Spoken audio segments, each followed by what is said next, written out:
सभी को नमस्ते।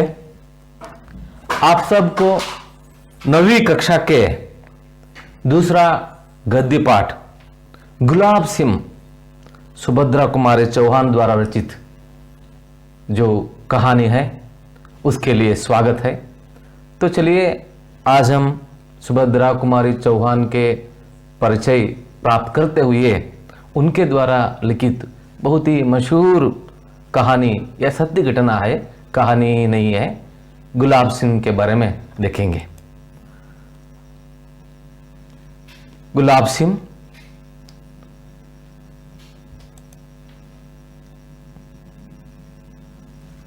कहानी को देखने से पहले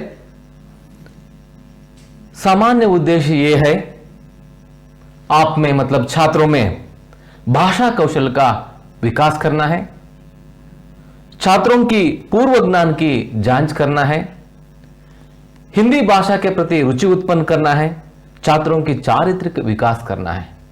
ये सब सामान्य उद्देश्य है। तो हिंदी के हर पाठ के लिए ये सामान्य उद्देश्य लागू होते हैं। मतलब जो भी हम अन्य भाषाओं को सीखने के लिए तैयार होते हैं, चलते हैं, तो इन सब बातों को याद में रखते हुए ही आगे चलना चाहिए। तो इसके बाद हम देखेंगे विशिष्ट उद्देश्य क्या है, खास करके गुलाब सिंह पाठ के या कहानी के द्वारा हम क्या सीख सकते हैं, उनमें निहित मूल्य कौन कौन से हैं। तो पहला यह है देशभक्ति के बारे में जानकारी प्राप्त होती है। देशभक्ति तो हम सब लोग ज्यादातर स्वतंत्र के लिए जो लड़ाई हुई थी उसमें हम भाग नहीं ले पाए थे, लेकिन उसका जो हमारे पूर्वजों ने लड़ाई की है उनके फलस्वरूप ही हम आजादी प्राप्त की है और हम आजादी से जी रही है। फिर भी देशभक्ति हम में भी रहना चाहिए। तो आजकल भी एक बार हमारे देश पर आतंक छाया होता है, इसलिए हम थोड़ा सा देशभक्ति रखना चाहिए। देशभक्ति का मतलब ये नहीं सिर्फ सैनिक बनना ही चाहिए। जो कुछ भी हम काम करते हैं, तो चाहे शिक्षक हो, किसान हो, व्यापारी हो, अपने आप में बहुत ही ईमानदार से, श्रद्धा से काम करना ही देशभक्ति है मेरे ख्याल से। दूसरी ओर दूसरी विशिष्ट उद्देश्य है भाई बहन का प्रेम भावना का परिचय। भाई बहन का एक पवित्र बांधव्य है, तो हर एक के लिए नहीं मिलता है, और जो मिलता है उसे हम खोना नहीं चाहिए। प्रेम भावना जो है उसको सदा हमेशा के लिए जीवन के अंत तक निभाना चाहिए।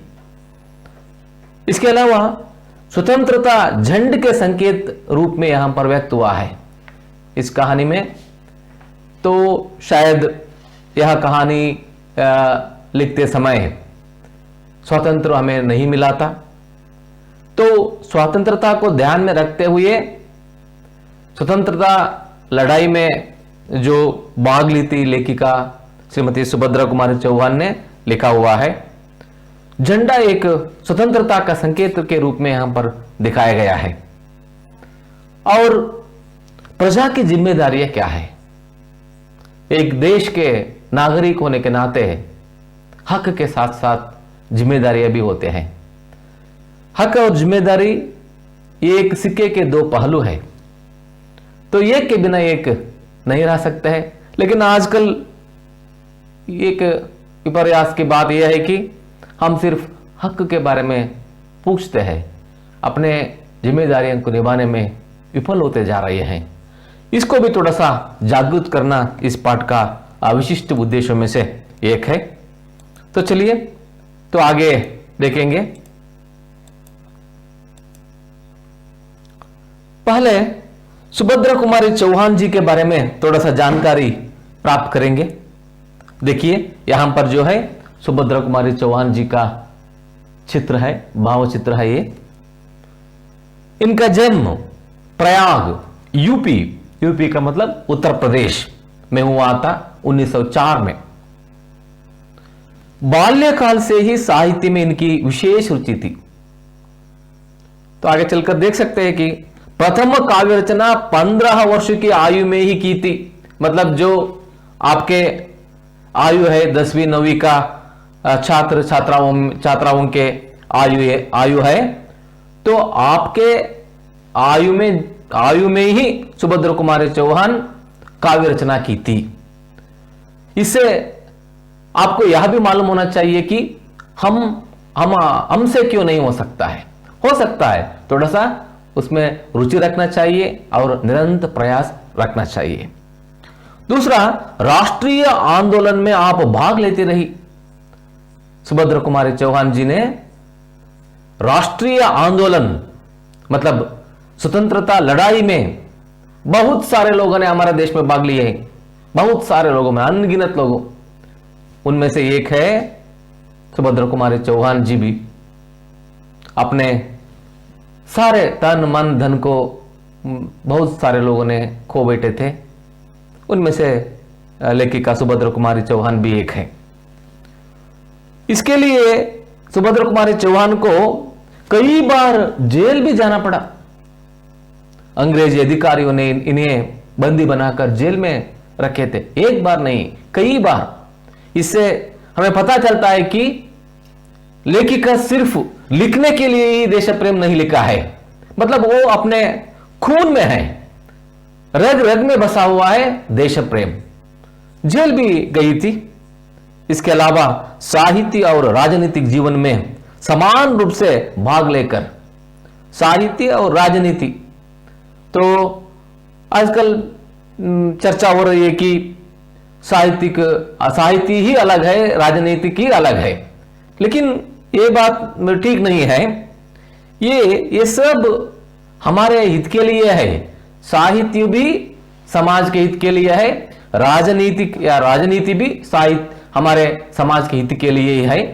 इसलिए सुभद्रा कुमारी चौहान जी ने साहित्य और राजनीतिक दोनों में ही समान रूप से रुचि रखती थी और जीवन के अंत तक देश की सेवा करती रही।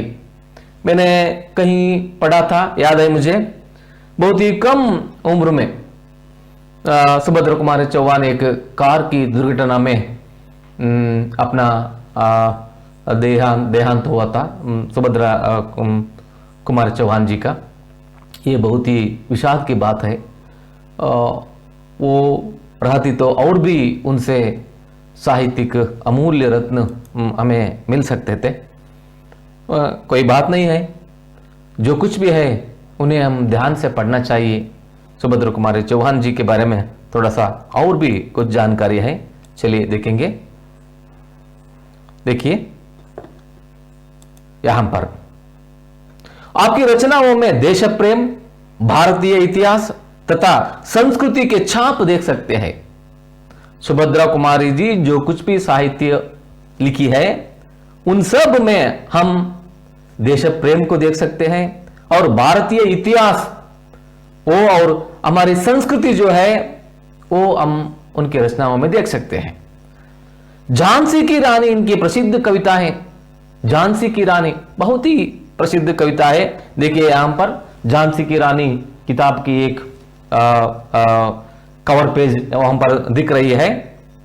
आप जानते हैं कि झांसी रानी लक्ष्मीबाई जो थी पहली महिला थी जो अंग्रेजों के खिलाफ लड़ने वाली में, और हमारे कित्तूर रानी चन्नम्मा भी पहली महिला में वो भी आती है।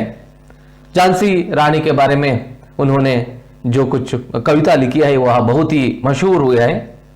कविताओं के संकलन, इनके अलग अलग से लिखी हुई कविताओं का संकलन एकत्र करके जो किताब बना है वो एक त्रिधारा है और दूसरा मुकुल का नाम से प्रकाशित हुए हैं। यहां पर देखिए एक त्रिधारा है और दूसरा मुकुल नाम से है, और मेरी कविताएं नाम से भी यहां पर सुभद्रा कुमारी चौहान जी के नीचे एक किताब का पन्ना या मतलब कवर पेज है। मेरी कविताएं नाम से भी एक किताब आया था, उसमें भी सुभद्रा कुमारी जी के सभी कविताएं वहां पर हैं। इसके अलावा और भी कुछ जानने की जानने थोड़ा सा और कुछ जानेंगे। देखिए, आपकी कहानियां सरल शैली, मधुरतम भावनाओं, आदर्श और यथार्थ के मर्मस्पर्शी संघर्षों पर आधारित है। हर एक लेखक का या लेखिका का अपना ही एक निशान होता है साहित्य में। सुभद्रा कुमारी चौहान जी जो कुछ भी लिखती है कहानियां, वो सरल शैली है, बहुत ही सरल शैली है। मुझे अभी याद है, जो मैं आप में से जो है 9वीं शायद 8वीं कक्षा में पढ़ रहा था मैं, उस समय एक कविता थी, मेरा बचपन नामक एक कविता थी। वो कविता मुझे अभी भी याद है। तो उनमें से जो कुछ भी चीतड़ों में रानी, कुछ शब्द ऐसा है जो मुझे मेरा मन में अभी भी छिपा हुआ है। वो क्यों छुपा हुआ है? उनमें से मधुर भावनाएं हैं, आदर्श और यथार्थ मर्मस्पर्शी संघर्षों पर आधारित है। सिर्फ लिखने के लिए नहीं लिखी है, मर्मस्पर्शी मतलब जो कुछ भी सूक्ष्म होते हैं उसको पकड़कर उन्होंने अपने साहित्य में बहुत ही मधुर भावना, आदर्श और यथार्थ रूप में रखी है। दूसरा है, आपकी कहानियों पर हिंदी साहित्य सम्मेलन की ओर से 2 बार सेक्सारिया पुरस्कार मिला था। सेक्सारिया पुरस्कार हिंदी साहित्य में एक बहुत ही महत्वपूर्ण पुरस्कार है। एक ही लेखिका को 2 बार मिलना बहुत विशेष खास बात है। और आपकी कहानियों के संग्रहों के नाम हैं बिखरे मोती तथा उन्मादिनी। बिखरे मोती तथा उन्मादिनी क्या है? सुभद्रा कुमारी चौहान जी के द्वारा लिखित कहानियों का संग्रह है बिखरे मोती। देखिए, यहां पर चित्र है बिखरे मोती और दूसरा है उन्मादिनी। यहां पर सुभद्रा कुमारी चौहान जी के संपूर्ण कहानियां नाम से भी एक किताब आई है।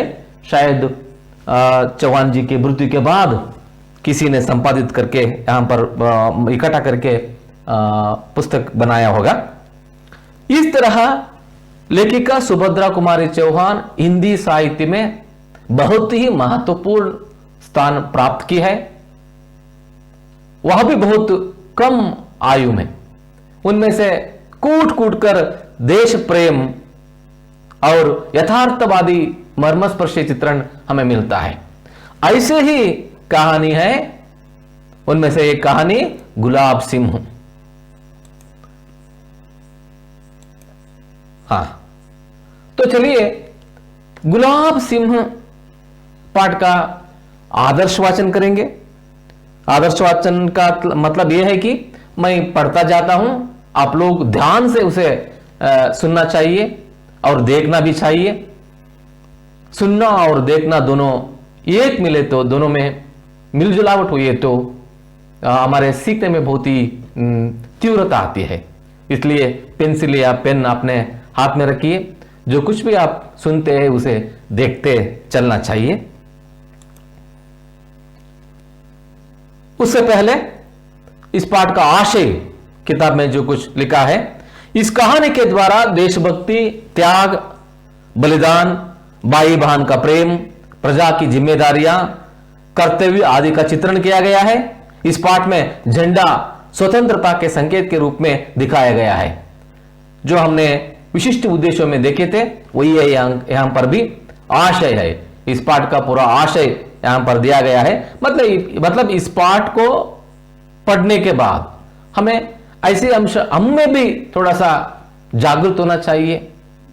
हमारे मन में भी देश प्रेम, त्याग, बलिदान के और भाई बहन का प्रेम के बारे में, और हम एक देश के नागरिक होने के नाते जो कुछ जिम्मेदारियां है उसको निभाने के लिए हमें थोड़ा सा प्रेरणा मिलेगी तो यह कहानी पढ़ना एक काम में हम सफल बन जाते हैं।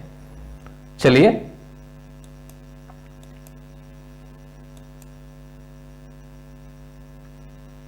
हाँ, दिन और तारीख की जरूरत नहीं। जब हम अमर अंतों की कहानी कहने वाले हैं, तब एक दिन और एक तारीख को पकड़कर क्यों चले? उसके घर में पिता थे, मां थी और एक गुड़िया सी बहन थी। गुलाब सिंह सारे घर का दुलारा था।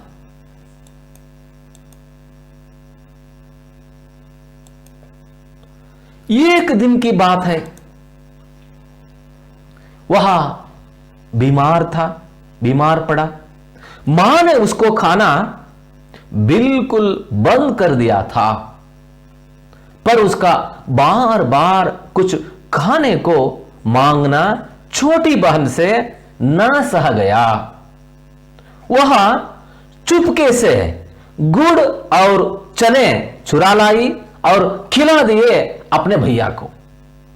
उसके बाद भैया का बुखार बढ़ गया, पर वह तो खिला ही चुकी थी। अपने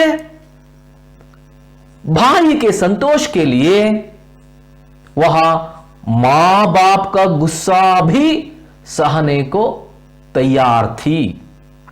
पर भाई ने गुड़ चने की बात किसी को ना बताई।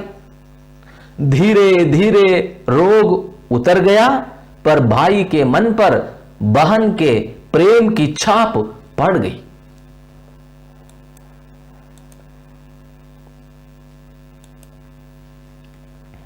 ऐसे एक नहीं अनेक बातें बहन की, मां की, पिता की उसके मन पर छपी थी। वह कभी उनसे लड़ता झगड़ता भी, पर आंखों के आंसू और मन के रंग उसके मन पर छपी इन तस्वीरों को धो ना सके। एक दिन ऐसी हवा बही कि मुरझाए हुए दिलों में नई जान आ गई। यह हवा उमंगों की हवा थी। बड़ा भारी जुलूस निकलना था, पर बादशाह का हुक्म था कि जुलूस ना निकले। शहर में आतंक छा गया।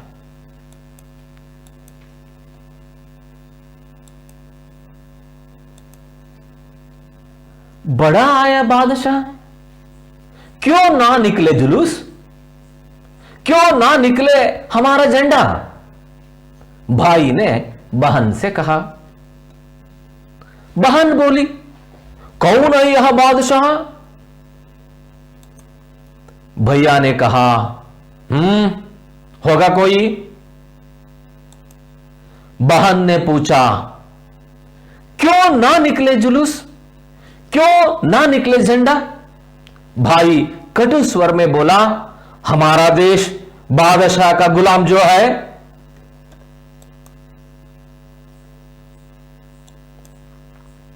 उत्तर था, तब तो जरूर निकले जुलूस, हम जरूर फहराएंगे अपना झंडा। देखते हैं कौन रोकते हैं हमें। झंडे की तैयारी होने लगी। बहन ने अपनी पुरानी ओढ़नी फाड़कर झंडा बना लिया। लाल हरा रंग भी चढ़ गया। भाई ने उसे अपने खेलने के डंडे से बांध लिया। झंडा तैयार था। अब भाई झंडा लेकर चला। अरे भाई, जाते कहां हो? हम भी साथ चलेंगे, बहन आग्रह से बोली।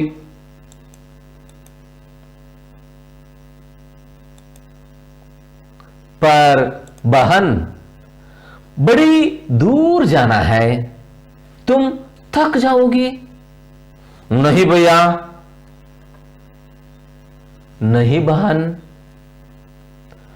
जुलूस कौन बनाएगा? तुम झंडा उठाना, हम जुलूस बनाकर चलेंगे पीछे पीछे। नहीं रानी, तुम जुलूस नहीं, तुम एक काम करो, हमें रोली का तिलक लगाकर विदा करो, जैसे राजकुमारी अपने भाई राजकुमार को विदा करती है।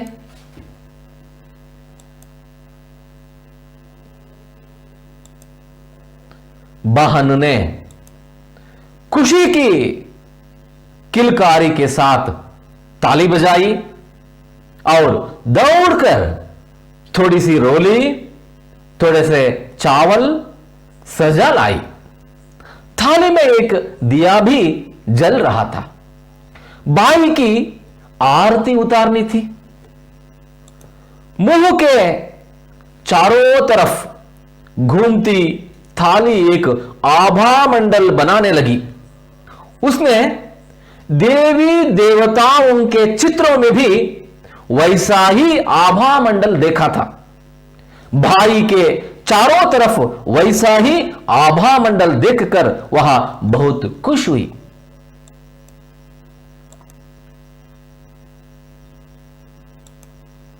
बहन ने माथे पर तिलक लगाया, चावल बिखराए। तब बाई ने बहन के पैर छुए और विदा ली। बहन ने बाई के सिर पर हाथ फेरा और भलैया ली। अब वह झंडा लेकर चला। बहन दरवाजे पर खड़ी देखती रह गई। कहानियों की राजकुमारी इसी तरह विदा देती हैं। वह झंडे को लहराते हुए ले जाते भाई को दूर तक देखती रही।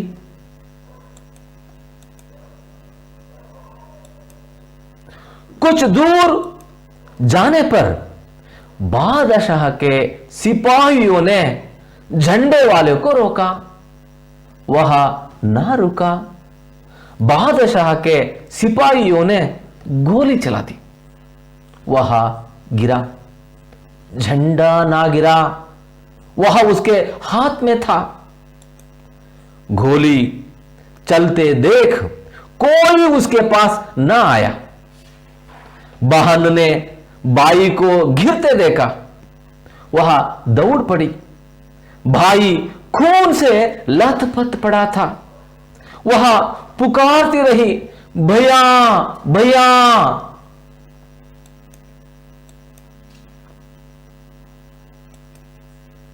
भाई के प्राण मानो यह अमृतवाणी सुनकर लौट पड़े। वह बोला, तू आ गई, यह झंडा ले। बहन ने झंडा थाम लिया। बाई चला गया। बहुत रोई, पर झंडा हाथ में उठाए रही। बादशाह के सिपाही मानो गढ़ जीत कर चले गए। लोग भागे आए। उन्होंने बाई की देह उठाई। आगे आगे झंडा लिए बहन चलने लगी।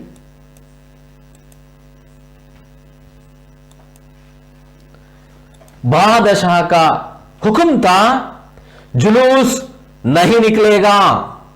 जुलूस निकला। झंडा नहीं निकलेगा। झंडा निकला और बड़ी शान से निकला। यह बालक था गुलाब सिंह, जो अपनी सुगंध बिखेर कर चला गया।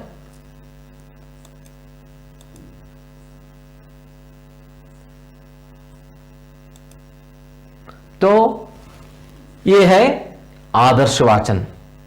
वैसे आप सब लोगों ने अभी तक जो पाठ किताब में है उसको देख चुके हैं।